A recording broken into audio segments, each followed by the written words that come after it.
दोनों हाथ ऊपर उठा करके बोलिए भारत माता की, भारत माता की जय श्री राम।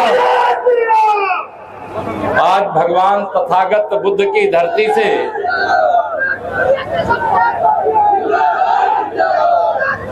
भारतीय जनता पार्टी के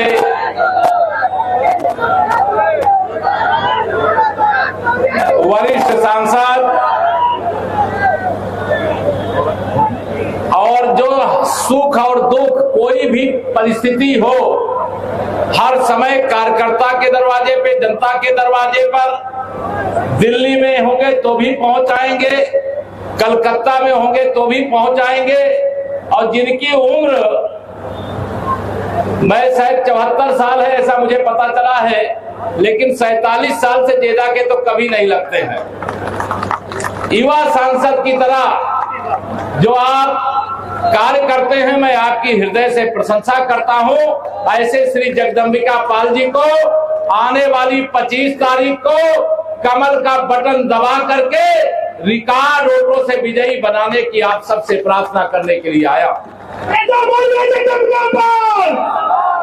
मंच पर पूज्य स्वामी करपात्री जी महाराज, अन्य हमारे पूज्य संतगण, हमारे कैबिनेट के जो साथी रहे हैं और वरिष्ठतम विधायक आदरणीय जयप्रताप सिंह जी, हमारे जिले के सम्मानित अध्यक्ष कन्हैया पासवान जी, जिले के प्रभारी श्री हरिचरण कुशवाहा जी, हमारे लोकसभा के प्रभारी समीर त्रिपाठी जी, संयोजक राम कुमार जी, हमारे विधानसभा के प्रभारी राजेंद्र पांडे जी, विधानसभा के संयोजक उदयपाल वर्मा जी, पूर्व विधायक आप सबके साथी, हमारे भी साथी श्री जीपी तिवारी जी, हमारे श्री सच्चिदानंद पांडे जी, उपेंद्र सिंह जी जिला पंचायत अध्यक्ष प्रतिनिधि, कोऑपरेटिव के चेयरमैन कुंवर विक्रम सिंह जी, मंडल प्रभारी संजय सिंह जी, मनोज मौर्य जी, क्षेत्रीय उपाध्यक्ष युवा मोर्चा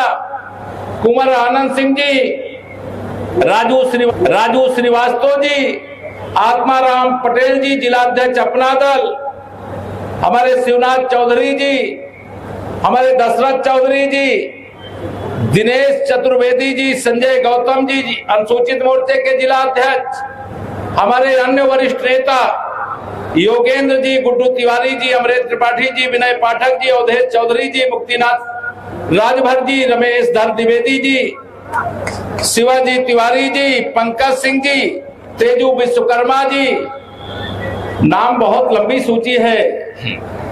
और हमारे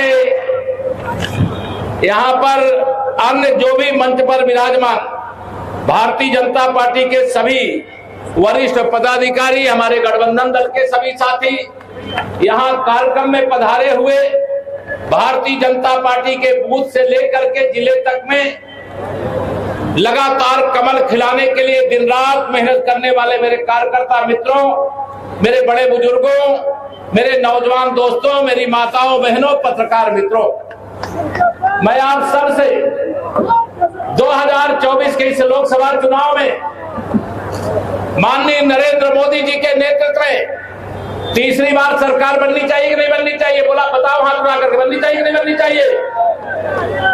आप सबसे यही कहने आया हूं, देश में अब की बार 400 पार, तीसरी बार प्रचंड बहुमत की मोदी सरकार बनाने के लिए हमारे जगदम्बिका पाल जी को यहां से रिकॉर्ड वोटों से विजयी बना करके भेजे, यह मैं आप सब लोगों से कहने के लिए आया हूं। मेरे सभी यहां पर उपस्थित साथियों, इस भीषण गर्मी में जब आप यहां पर आए हैं तो आपको यह जानकारी रहनी चाहिए कि माननीय प्रधानमंत्री श्री नरेंद्र मोदी जी, प्रधानमंत्री तो पद का नाम है इसलिए प्रधानमंत्री है, लेकिन देश के प्रधान सेवक अगर कोई है तो वो मेरे नरेंद्र मोदी जी हैं। गरीबों का हमदर्द अगर कोई है तो मेरे प्रधानमंत्री श्री नरेंद्र मोदी जी हैं। मेरी माताओं बहनों का संबल अगर कोई है तो मेरे प्रधानमंत्री श्री नरेंद्र मोदी जी हैं। मेरे युवाओं का अगर उज्जवल भविष्य कोई है तो मेरे प्रधानमंत्री श्री नरेंद्र मोदी जी हैं।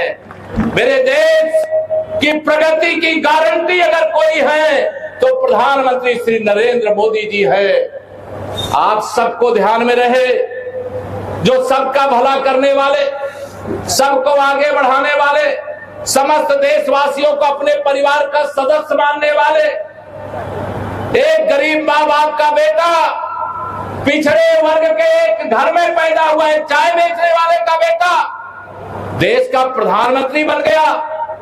तो यह सभी सामंतवादी मानसिकता के, जो भ्रष्टाचार के दलदल में डूबे हुए परिवारवादी दल हैं, वह सारे मिलकर के मेरे मोदी जी को कहते हैं कि अब प्रधानमंत्री नहीं बनने देंगे।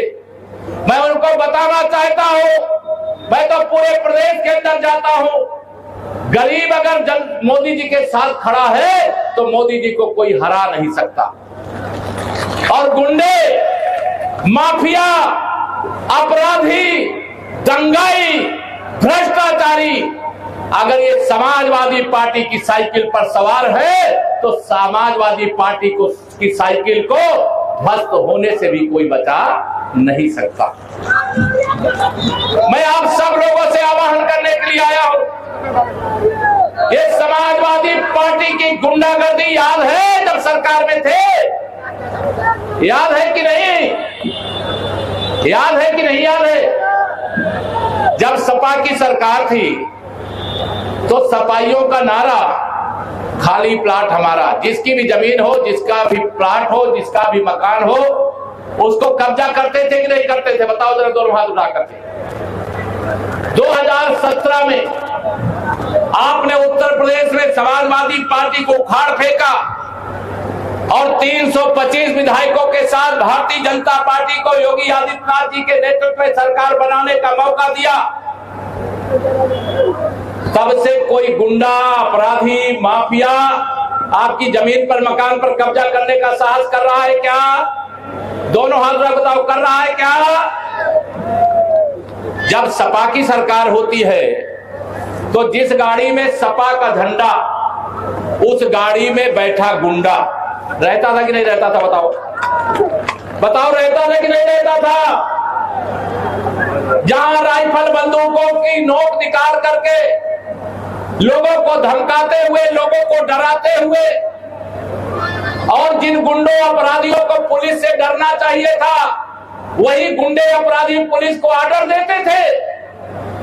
अब जब मैं कहता हूं कि श्री अखिलेश यादव जी, आप गुंडों, अपराधियों, माफियाओं, दंगाइयों, भ्रष्टाचारियों के सरदार हो, तो वो सब नाराज हो जाते। मैं कोई गलत कहता हूं क्या? बताओ, गलत कहता हूं? बताओ, मैं गलत कहता हूं क्या? मैं सही कहता हूं, लेकिन उनको बुरा लगता है। कहते हम गुंडों, अपराधियों, माफियाओं के समर्थक नहीं है। तो श्री अखिलेश यादव जी, मैं आपसे ये पूछना चाहता हूं कि आप भगवान श्री रामलला के प्राण प्रतिष्ठा का निमंत्रण आपको दिया गया, आप 22 जनवरी 2024 को अयोध्या नहीं आए, लेकिन माफिया मुख्तार अंसारी की कब्रिस्तान में फतिहा पढ़ने क्यों गए? ये सवाल है। उत्तर प्रदेश के पूर्व मुख्यमंत्री बाबूजी कल्याण सिंह जी थे, उनकी मृत्यु हो गई थी। पूर्व मुख्यमंत्री के नाते उनका 100 विधानसभा के अंदर लाया गया। 500 मीटर दूर अखिलेश यादव जी आप बैठे थे। बाबूजी को पुष्पांजलि अर्पित करने के लिए, श्रद्धांजलि अर्पित करने के लिए आप नहीं गए, लेकिन माफिया की कब्रिस्तान पे आप गए। तो इसका हिसाब तो 2024 के चुनाव में होगा, जरूर होगा। आपकी मानसिकता हम समझ चुके हैं। आप गरीबों का भला नहीं कर सकते, आप पिछड़ों का भला नहीं कर सकते, आप दलितों का भला नहीं कर सकते, आप केवल गुंडों, अपराधियों, माफियाओं का भला कर सकते हैं। समाजवादी पार्टी हो, कांग्रेस पार्टी हो, बहुजन समाज पार्टी हो, या देश में जो दूसरे भाजपा विरोधी दल हैं, इन सब का एक ही लक्ष्य रहता है, वोट बैंक व्यवस्थित करो। इन्हीं की पार्टी के पक्ष में प्रचार करते हुए एक नेता ने कहा, वोट का जिहाद करो। अरे मेरे अखिलेश जी, राहुल गांधी जी, क्या हो गया है आपको? इतना डर गए हो गरीबों से, इतना डर गए हो किसानों से, इतना डर गए हो नौजवानों से, इतना डर गए हो मेरे माताओं बहनों से कि वोट जिहाद की बात करने लगे। पाकिस्तान के पास हमको धमकी देते हैं, भारत को धमकी देते हैं कांग्रेस के नेता, कांग्रेस का समाजवादी पार्टी से गठबंधन है कि पाकिस्तान के पास एटम बम है, उसकी इज्जत करो। अरे क्या हो गया है सपा बसपा कांग्रेस और इंडी गठबंधन के लोगों? अगर पाकिस्तान के पास एटम बम है तो क्या भारत के पास दिवाली में छुटाने वाला पटाखा है क्या? अब माननीय नरेंद्र मोदी जी के नेतृत्व वाला भारत है। जब कांग्रेस की अगुवाई में सपा बसपा के समर्थन से सरकार चलती थी, पाकिस्तान की ओर से आतंकवादी भारत में घुसते थे, हमारे सेना के जवानों तक का शीश काट करके ले जाते थे। याद है कि नहीं याद है? लेकिन जब आपने 2014 में कमल का बटन दबा दिया, 56 इंच के सीने वाले गरीब माँ बाप के बेटे को देश का प्रधानमंत्री बना दिया, पाकिस्तान में प्रशिक्षण पाने वाले आतंकवादियों को, वहां के शासकों को लगा कि भारत वही भारत है। उन्होंने फिर उड़ी में आतंकवादी हमला कर दिया, पुलवामा में आतंकवादी हमला कर दिया, लेकिन उनको मालूम नहीं था कि हिंदुस्तान की जनता ने कमल खिला दिया है, मोदी को प्रधानमंत्री बना दिया है। उरी के आतंकवादी हमले का जवाब सर्जिकल स्ट्राइक के माध्यम से और पुलवामा के आतंकी हमले का जवाब एयर स्ट्राइक के माध्यम से देने का काम करके भारत ने दिखा दिया। अब भारत दुनिया में किसी से कमजोर नहीं है। अगर कोई हमें छेड़ेगा तो हम उसको छोड़ेंगे नहीं। आप सब लोगों से मैं कहना चाहता हूं, देश के हित में जितना अच्छा मोदी जी ने काम किया है, इसके पहले वाली सरकार ने किया है क्या? किया है क्या? 60 साल शासन करते रहे कांग्रेस की अगुवाई में, सपा बसपा जैसे तमाम दलों के सहयोग से। जो 60 साल में नहीं कर सके, मेरे प्रधानमंत्री मोदी जी ने 10 साल के अंदर करके दिखाया कि नहीं दिखाया? बताओ, दिखाया कि नहीं दिखाया? गरीब के लिए जितना काम 10 साल के भीतर हुआ है, उतना काम क्या 60 साल में हुआ था क्या? मोदी जी के आने से पहले मैं भी एक गरीब माँ बाप का बेटा हूं। गरीबी का दर्द मैं भी जानता हूं, मेरे प्रधानमंत्री जी भी जानते हैं। आप बताओ, माननीय नरेंद्र मोदी जी के माध्यम से पिछले 3 साल से प्रधानमंत्री गरीब कल्याण अन्न योजना का राशन फ्री में मिल रहा है कि नहीं मिल रहा? दोनों हाथ उठा के बताओ, मिल रहा है कि नहीं मिल रहा? और मैं ये जानता हूं, जब तक रबी के फसल की कटाई होती थी, बीच में 2-3 महीने घर में सब कुछ दाना पानी खत्म हो जाता था।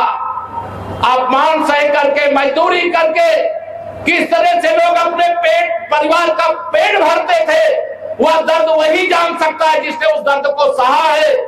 जो चांदी का चम्मच लेकर के पैदा हुए हैं, वो गरीबों का दर्द कभी नहीं जान सकते।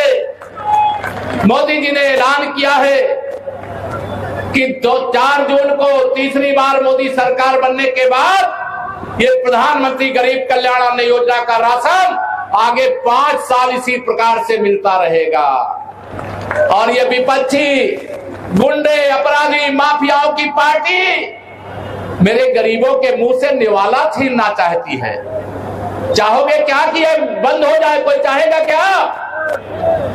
मेरे माननीय मोदी जी के नेतृत्व में आपने सरकार बनाई और सरकार बनाने के बाद प्रधानमंत्री किसान सम्मान निधि 2-2 हजार की 3 किस्त मिल रही है कि नहीं मिल रही? बताओ, हाथ उठा करके मिल रही कि नहीं मिल रही? ये सब चाहते हैं कि किसानों को मिलने वाली सम्मान निधि बंद कर दिया जाए, गरीबों को मिलने वाला राशन बंद कर दिया जाए। यह चाह रहे हैं कि गरीबों की दवाई के लिए जो आयुष्मान कार्ड बना है, वो व्यवस्था को खत्म कर दिया जाए। ये भाषण देते हैं कि अगर हम सरकार में आ जाएंगे तो श्री राम लला की जन्मभूमि पर बाबरी मस्जिद बनाएंगे। बनाने दोगे क्या? बनाने दोगे क्या? मेरे प्रधानमंत्री मोदी जी को आपने 300 से अधिक सांसद जिता करके दिए तो 370 को खत्म कर दिया ये कहते हैं कि अगर हम सरकार में आएंगे तो 370 फिर से वापस लगाएंगे। लाने दोगे क्या? मैं इनको कहता हूं कि मुंगेरी लाल के हसीन सपने मत देखो। श्री राहुल गांधी जी, श्री अखिलेश यादव जी, अब चली चला की बेला है, आपकी विदाई की बेला है। और कांग्रेस मुक्त भारत देश, सपा बसपा मुक्त उत्तर प्रदेश का फैसला देश की, प्रदेश की जनता कर चुकी है। कर चुके नहीं कर चुके बताओ? अब इस बीच ये सारे विरोधी एक दुष्प्रचार कर रहे हैं, कह रहे हैं कि अगर मोदी जी 400 से ज्यादा सांसद जिता करके प्रधानमंत्री बन गए तो संविधान खतरे में पड़ जाएगा, लोकतंत्र खतरे में पड़ जाएगा। कहते कि नहीं कहते? बताओ, कहते कि नहीं कहते? आपको एक बात बताना चाहता हूं जो आपको ध्यान में रहे। आदरणीय जगदंबिका पाल जी भी 2014 में आप सबके आशीर्वाद से यहीं से सांसद बनकर के गए थे। मैं फूलपुर लोकसभा से सांसद बनकर के दिल्ली पहुंचा था। मेरे प्रधानमंत्री तो लोकतंत्र के ऐसे पुजारी हैं कि संसद भवन में प्रवेश करने से पहले, कोई मंदिर में प्रवेश करता है तो पहले डेहरी पे माथा टेकता है। संसद भवन में प्रवेश करने से पहले लोकसभा के द्वार पे, जगदंबिका पाल जी याद होगा आपको, उन्होंने माथा टेक करके पहले सिर झुकाया। पत्रकारों ने पूछा, मोदी जी आपने ऐसा क्यों किया? मोदी जी ने कहा, ये भारत का संसद भवन, ये लोकतंत्र का मंदिर है, इसके माध्यम से मैं अपने 140 करोड़ परिवारजनों की सेवा की शपथ लेने जा रहा हूं। लोकतंत्र के पुजारी को लोकतंत्र खत्म करेंगे ऐसा झूठा आरोप लगाने वाले, झूठ बोलने की ऑटोमेटिक मशीन। दूसरी ओर बाबा साहब भीमराव अंबेडकर के संविधान की किताब पर हाथ रख करके हम सब उसके साक्षी हैं, देश साक्षी है। उन्होंने शपथ लिया कि नरेंद्र मोदी जी का धर्म ग्रंथ, जिस दिन से वो प्रधानमंत्री बने, उस संविधान के अनुसार वह देश की सेवा करेंगे। बाबा साहब का स्वप्न अधूरा प्रधानमंत्री नरेंद्र मोदी जी कर रहे हैं पूरा। बताओ, पूरा कर रहे हैं कि नहीं कर रहे हैं? अगर मोदी जी प्रधानमंत्री नहीं बनते तो 4 करोड़ से अधिक गरीबों को प्रधानमंत्री आवास मिलता क्या? दोनों हाथ में बताओ, मिलता क्या?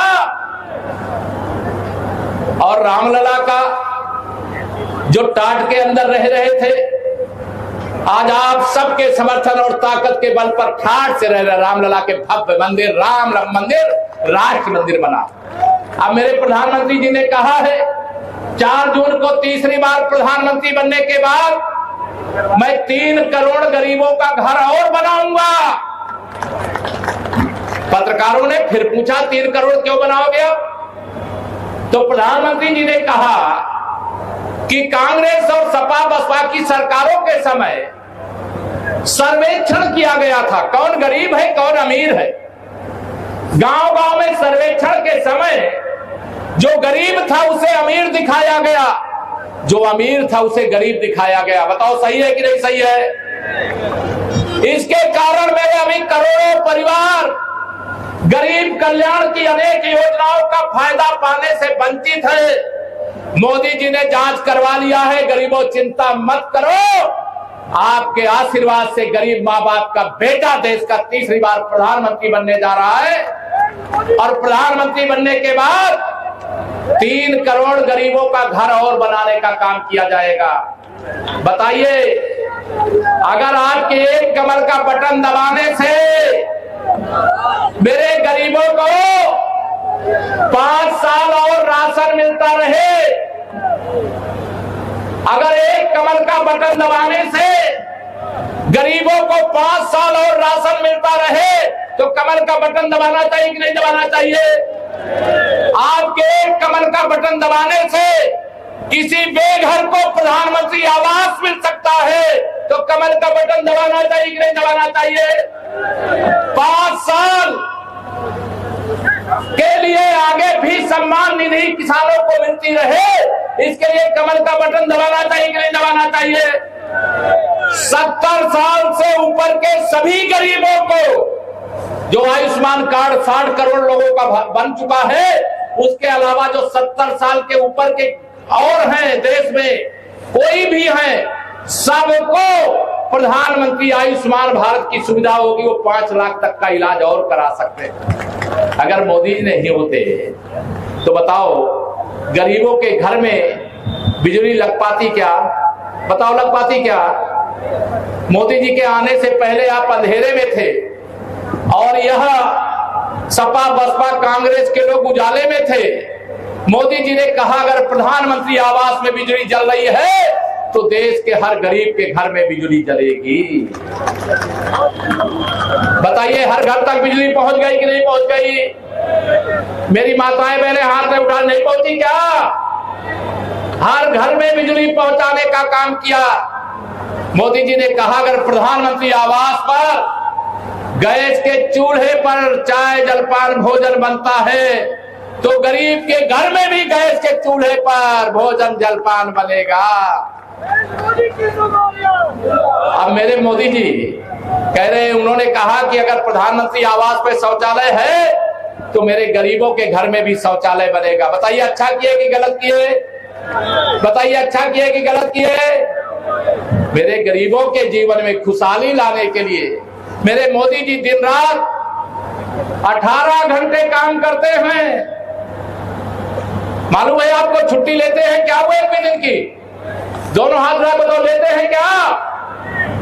मोदी जी के लिए मैं इतना ही आप सबसे कहूंगा, घर घर में खुशहाली पहुंचे, बस इतना फर्ज निभा देना, बाकी सब मोदी कर देंगे। तुम कमल का बटन, तुम कमल का बटन। और आज से आपको मैं जिम्मेदारी दे करके जा रहा हूं। यहाँ जगदम्बिका पाल जी प्रत्याशी हैं, ऐसा मत मानना। आपके प्रत्याशी माननीय नरेंद्र मोदी जी हैं, आपके प्रत्याशी मुख्यमंत्री योगी आदित्यनाथ जी हैं, आपका प्रत्याशी केशव प्रसाद मौर्य है। ये मान करके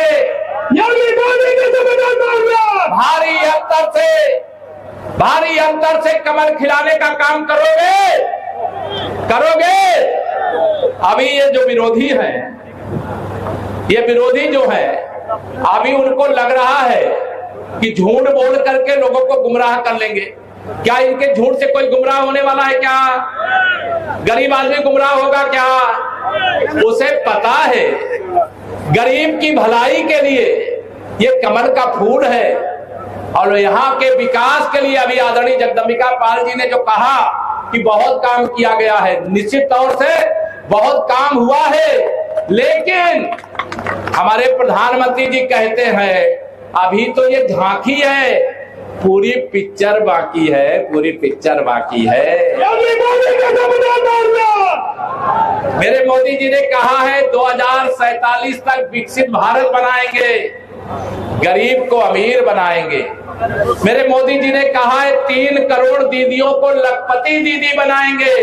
मेरी दीदियों को पता है कि नहीं पता है? 3 करोड़ दीदियों को लखपति दीदी बनाएंगे। अब इनको कैसे बर्दाश्त होगा जो अमीरी का जीवन जीते हैं? उनको तो यह लगता है कि गरीब गरीब रहे। मेरे मोदी जी ने गरीबी हटाओ का नारा तो नहीं दिया, लेकिन 25 करोड़ लोगों को गरीबी से बाहर निकाल करके मुख्यधारा में खड़ा करने का ये सारे ये कांग्रेस पार्टी और समाजवादी पार्टी का गठबंधन है। ये 2017 में भी याद दिला रहा हूं, 2017 में भी सपा कांग्रेस ने गठबंधन किया था और विधानसभा में चारों खाने चित हो गए। 2019 में सपा बसपा ने गठबंधन किया कि जगदम्बिका पाल जी को सांसद न बनने दे और मोदी जी को प्रधानमंत्री न बनने दे। किया था कि नहीं किया था? लेकिन धन्य है आप सब, मैं कार्यकर्ताओं को, जनता को प्रणाम करता हूं। आपने 1 लाख से अधिक वोटों से 2019 में भी जगदम्बिका पाल जी को जिताया था। जिताया था कि नहीं जिताया था? अब आपकी बार इधर से आवाज आ रही 4 लाख से अधिक वोटों से जिताओगे। जिताओगे पक्का? सब लोग हाथ नहीं उठा रहे हो। मैं फार्मूला बता दो, मैं फार्मूला बता दूं, 4 लाख से अधिक वोटों को जीतने का फार्मूला बता दो। मोदी जी ने सबसे पहले तो आप सबको प्रणाम कहा है, राम राम कहा है, नमो बुद्धाय भी कहा है कि केशव जी जाइएगा जरा सबसे कह दीजिएगा कि अगर मैंने वादा किया था कि 370 हटाऊंगा तो हटाया कि नहीं, लोगों से पूछ लेना, बताइए हटाया कि नहीं हटाया। अब मोदी जी ने आप सबसे कहा है कि मेरी ओर से कह देना, जितना वोट 2019 में आपने आदरणीय जगदम्बिका पाल जी को दिया था मोदी जी को प्रधानमंत्री बनाने के लिए और जगदम्बिका पाल जी को सांसद बनाने के लिए, उसमें हर बूथ पर 370 वोट और बढ़ा देना। बढ़ा सकते हो? कौन कौन ऐसे राम भक्त हैं, राष्ट्र भक्त हैं, जरा दोनों हाथ उठा बताओ। सब लोग बढ़ा दोगे? तब तो मुझे लगता है गुंडा पार्टी का गुंडा यहां से जमानत जब्त करा करके जाएगा। सही है कि नहीं सही बताओ? ये लड़ाई ध्यान रखना, मेरे जवानों, मेरे किसानों, मेरी माताओं बहनों, मेरे गरीबों, ये ध्यान रखना, ये लड़ाई जगदम्बिका पाल जी और नरेंद्र मोदी जी, केशव प्रसाद मौर्य की नहीं है, ये मंच पर बैठे हुए नेताओं की ही नहीं है, ये लड़ाई आप सबकी है। ध्यान रखना, हम सब लोग तो लगे हैं रात दिन, लेकिन आप सब दिन रात मेहनत करने का आज संकल्प लेकर के जाइए। आज 15 तारीख है, 25 को वोट पड़ना है, 8-9 दिन का समय बचा है। ये 9 दिन आप प्रत्याशी की तरह मेहनत करोगे, मोदी जी की तरह मेहनत करोगे, सब लोग हाथ उठा बताओ करोगे। हर बूथ पे कितना वोट बढ़ाना है? जितना पिछली बार मिला था उतना छोड़ करके उतना तो दिलाना ही दिलाना, उससे 370 और बढ़ाना है। जो लोग बढ़ा सकते हैं एक बार फिर से हाथ उठा के बता दो। मुझे पूरा विश्वास है आप सब अपने लक्ष्य की ओर बढ़ें। भरोसा रखना, माननीय नरेंद्र मोदी जी के नेतृत्व में उत्तर प्रदेश की 80 की 80 सीटें भारतीय जनता पार्टी और हमारे गठबंधन के दल जीत रहे हैं।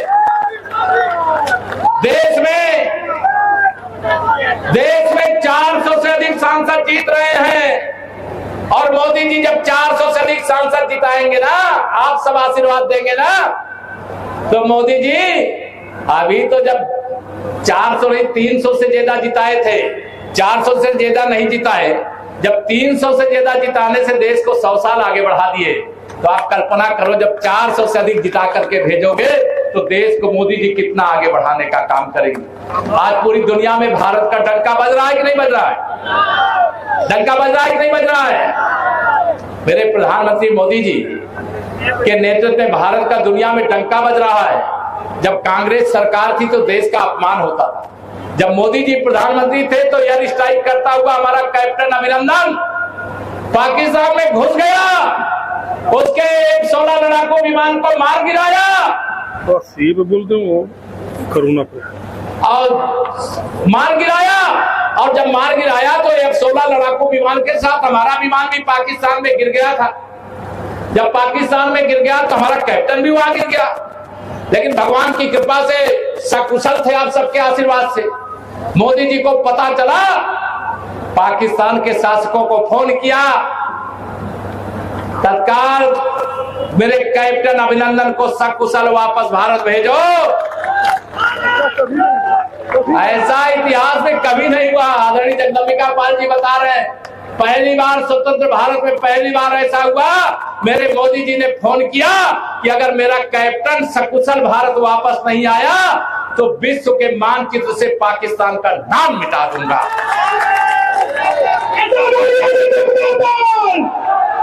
आज ये सारे लोग बौखलाए हुए हैं। भारतीय जनता पार्टी की सरकार आपने देश में बनाई, प्रदेश में बनाई, डबल इंजन की बनाई।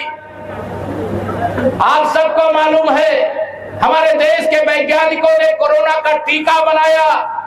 सब लोगों ने टीका लगवाया कि नहीं लगवाया? पैसा लगा कि नहीं लगा? ये मोदी जी ने क्यों किया ऐसा? वो जानते थे कि अगर पैसे से लगाऊंगा तो अमीर आदमी लगा लेगा, लेकिन मेरा गरीब बाकी रह जाएगा।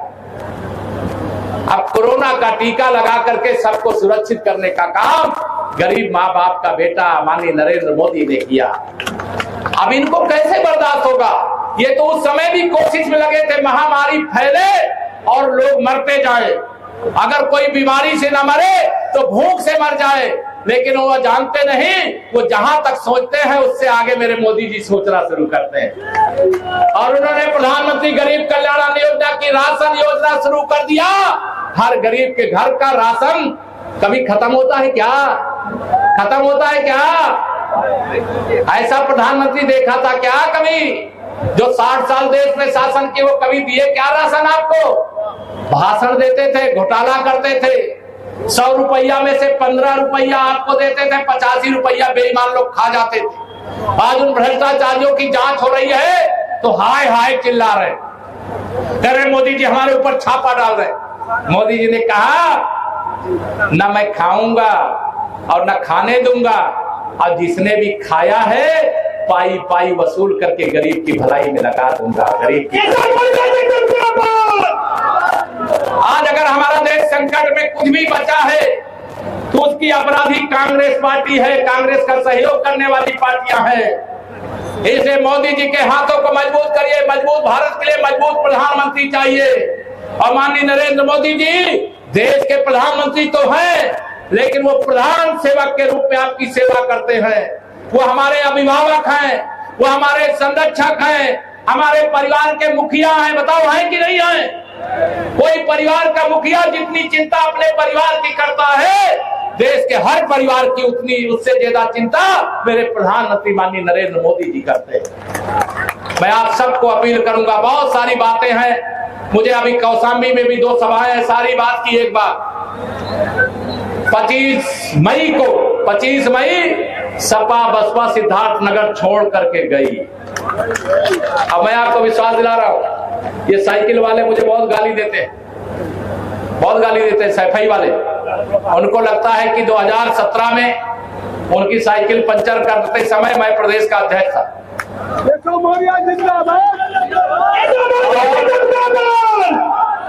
जब से साइकिल गई वापस आई क्या? वापस आई क्या? वापस आएगी क्या?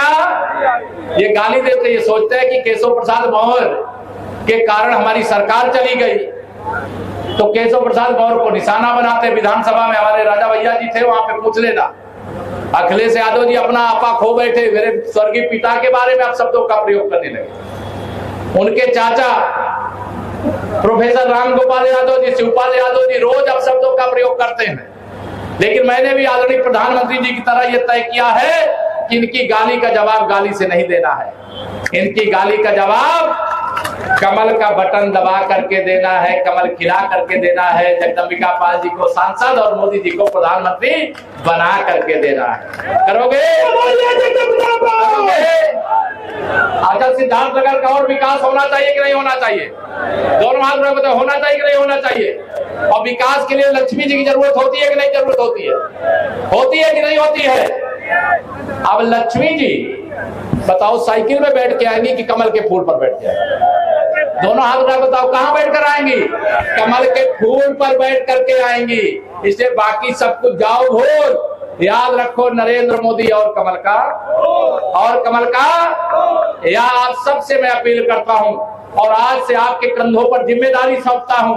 आप में से कई लोग लखनऊ आते हो, जो आना चाहे उनका स्वागत है। आदरणीय जगदम्बिका पाल जी वैसे बहुत ध्यान रखते हैं, लेकिन मैं जगदम्बिका पाल जी और संपूर्ण मंच से यही कहूंगा कि ये केशव प्रसाद मौर्य डिप्टी सीएम बाद में है, भारतीय जनता पार्टी का कार्यकर्ता पहले है। इसलिए मेरे एक एक कार्यकर्ता का आप जितना ध्यान रखते हो उससे ज्यादा ध्यान रखिएगा। लखनऊ के खजाने से जो चाहेंगे वह 4 जून के बाद हम लोग देने का काम करेंगे, और दिल्ली के खजाने से आप लाने का काम करेंगे। ऐसा विश्वास करते हुए आप सब बड़ी देर से बैठे हैं, मुझे भी जाना है, और मैं ये विश्वास लेकर के जाऊं ना, 4 लाख पार कर दोगे ना? पक्का? देख लेना, जो कहना वो करना, क्योंकि मैं भी जो कहता हूं करता हूं, और मोदी जी भी जो कहते करते हैं। अब की बार